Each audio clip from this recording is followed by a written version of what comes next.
سب لوگ جانتے ہیں، میں کتابیں پڑھتا ہوں، یہاں پہ خوئی کا ذکر آتا ہے، میں کہتا ہوں رحمۃ اللہ علیہ، نائینی کا ذکر آتا ہے رحمۃ اللہ، آخون خراسانی کہتا ہوں رحمۃ اللہ علیہ، شیخ مرتضیٰ انصاری کا ذکر آتا ہے کہتا ہوں رحمۃ اللہ علیہ، مجدد شیرازی کا ذکر آتا ہے کہتا ہوں رحمۃ اللہ ہے، سب کا کہتا ہوں رحمۃ اللہ علیہ. یہ کہ آپ جھوٹ نہ بول رہے ہیں کہ میں ان کو گالی دیتا ہوں، اور اس پہ مجھ پہ اعتراض بھی کرتے ہیں میرے بھائی جو غیر تقلیدی، کہ آپ ان کو کیوں ترحم کرتے ہیں ان کو.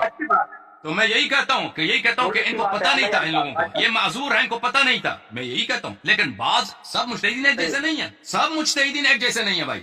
تو وہ شیخ مرتضیٰ انصاری جیسا نہیں ہے. شیخ مرتضیٰ انصاری وہ شیعہ مثلا شیخ جواد تبریزی وہ شیعہ کٹر شیعہ، شیخ وحید خراسانی کٹر شیعہ، متعصب شیعہ ہے، مولائی شیعہ ہے، لیکن وہ ہے اصولی.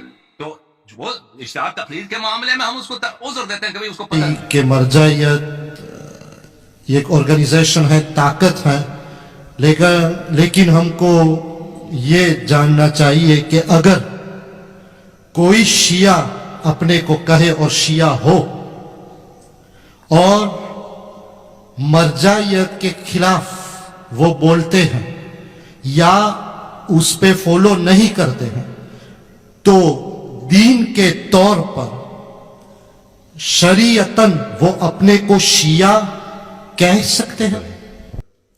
ایک آدمی کہتا ہے میں مرجعیت کو نہیں مانتا. دو طرح کے لوگ ہیں ایسی بات کہنے والے، ایک جاہل قاصر ہے اور ایک ہے جاہل مقصر.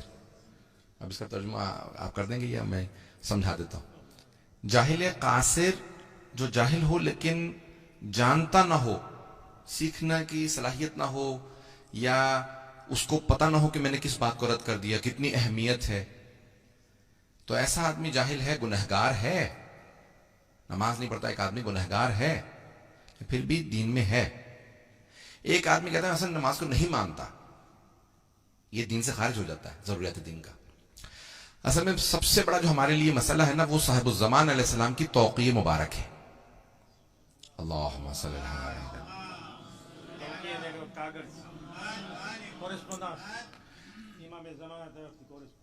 توقیع یعنی امام کی کورسپونڈنس یا امام کا اپنے ہاتھ سے لکھنا، کسی نے خط لکھا، امام جواب لکھیں، اپنے دستخط کریں، کچھ کہیں.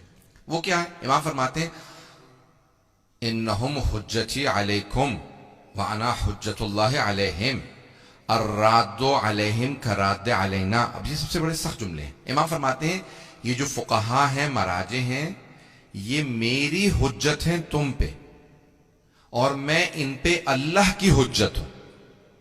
میں حجت اللہ ہوں، یہ میری حجت ہے.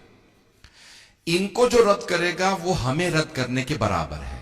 وَهُوَ بِحَدِّ الشِّرْكِ، اور وہ شرک کے برابر ہے. مسئلہ یہ آ جاتا ہے جو آپ نے سوال کیا، بہت ٹیکنیکل ہے کہ آیا وہ اپنے آپ کو شیعہ کہہ سکتا ہے یا نہیں. ایک آدمی سمجھتا نہیں ہے، یہ بیچارہ پھر بھی تشیع میں باقی ہے اور مرجعیت کی توہین نہیں کرتا، یہ نہیں کہتا میں نہیں مانتا.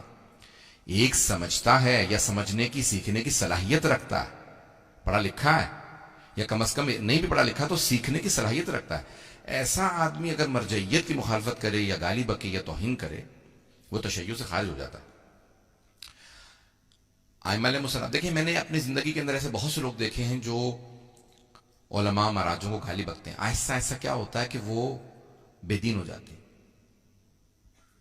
ایک حدیث میں پیش کر رہا ہوں، اور یہ ایک 2 جلدی کتاب ہے، اس کا نام ہے یأتی علی الناس زمان. لوگوں پہ ایک ایسا زمانہ آئے گا. مرحوم سید محمود سرخی نے ساری وہ احادیث جمع کی ہیں جن میں رسول خدا اور ائمہ اہل بیت علیہ السلام نے پریڈکشنز کی، یعنی آئندہ کیا ہوگا کیا ہوگا کیا ہوگا. تو اس میں ہر جگہ پہ کہتے ہیں یأتی علی الناس زمان. جیسے نہج البلاغہ میں بھی ہے 2-3 حدیث ہیں، مجھے 2 تو ذہن میں ہیں، کہ لوگوں پہ ایک ایسا زمانہ آئے گا، دس ول ہیپن، ایسا ہو جائے گا. اس کو شہید ثقیب نے بھی لکھا ہے کہ رسول خدا صلی اللہ علیہ وسلم فرماتے ہیں اللہم صلی علی محمد وآل محمد یا علی یأتی علی الناس زمان. لوگوں پہ ایک ایسا زمانہ آئے گا یفرون من العلماء کما تفر الغنم عن الذئب. لوگ علماء سے ایسے فرار کریں گے، بھاگیں گے، اسکیپ کریں گے، جیسے بھیڑ بکریاں بھیڑیے سے فرار کرتی. بات پہنچ گئی؟ جیسے بھیڑ بکریاں بھیڑیے کو دیکھ کے فرار کرتی ہیں نا، لوگ علماء سے ایسے بھاگنے لگیں گے. کہا یا علی جب ایسا ہو جائے تو کیا ہوگا؟ یسلط اللہ علیہم الجبائر. اللہ ظالم اور جابر حکمرانوں کو ان پہ مسلط کر دے گا جو ان پہ رحم نہیں کھائیں گے. یذهب البرکت من مالہم، ان کے مال و دولت سے برکت اٹھ جائے گی، جتنا بھی کمائیں گے پورا نہیں پڑے گا. وَيَذْهَبُونَ مِنَ الدُّنْيَا بِلَا ایمان، اور دنیا سے بے ایمان جائیں گے.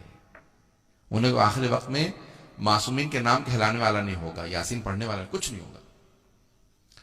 تو یہ دیکھیں وہ جو آپ نے سوال کیا نا وہ ٹیکنیکل ہے کہ ابھی آج پوری دنیا کے اندر ایک بہت بڑا ایک مرجعیت کے خلاف بہت بڑا فتنہ شروع ہے، اور کئی لوگ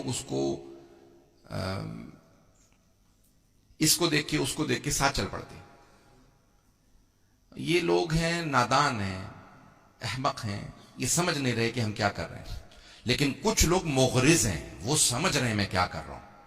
خطرناک وہ ہے جو سمجھ رہا ہوتا ہے، نوجوانوں کو اغوا کرتا ہے. امام صادق فرماتے ہیں میری امت کے علماء پہ واجب ہے کہ وہ جیسے ایک چرواہا ہوتا ہے، شیپرڈ ہوتا ہے، شیپرڈ کیا کہتے ہیں؟ چرواہا جو بکری چراتا ہے، جو بکری چراتا ہے، سمجھ گئے نا سب لوگ؟ کہ میری امت کے علماء جیسے چرواہا ہوتا ہے، بکری چرانے والا ہوتا ہے، جب بھیڑیے سے بچا کے رکھیں. کہ مولا بھیڑیا کون ہے آپ کی امت کا؟ کہ جو میری امت کے شیعوں کے مؤمنین کے عقیدے کو اغوا کر لے، گمراہ کر دے. Sont les bergers de notre communauté.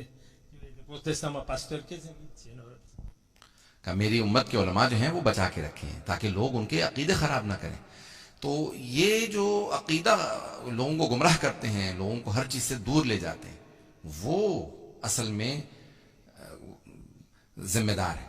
نوجوان تو بیچارے وہ سمجھ رہے ہوتے ہیں کہ یہ بھی ہمیں اچھے الفاظ میں پیش کر رہا ہے، اچھی طرح سے بات کر رہا ہے، تو وہ اس کے ساتھ چل پڑتے ہیں. تو ہمارے نوجوان اتنے بابصیرت ہوں، سمجھدار ہوں کہ ہر ایک کے پیچھے نہ چلیں، ہر ایک کے ساتھ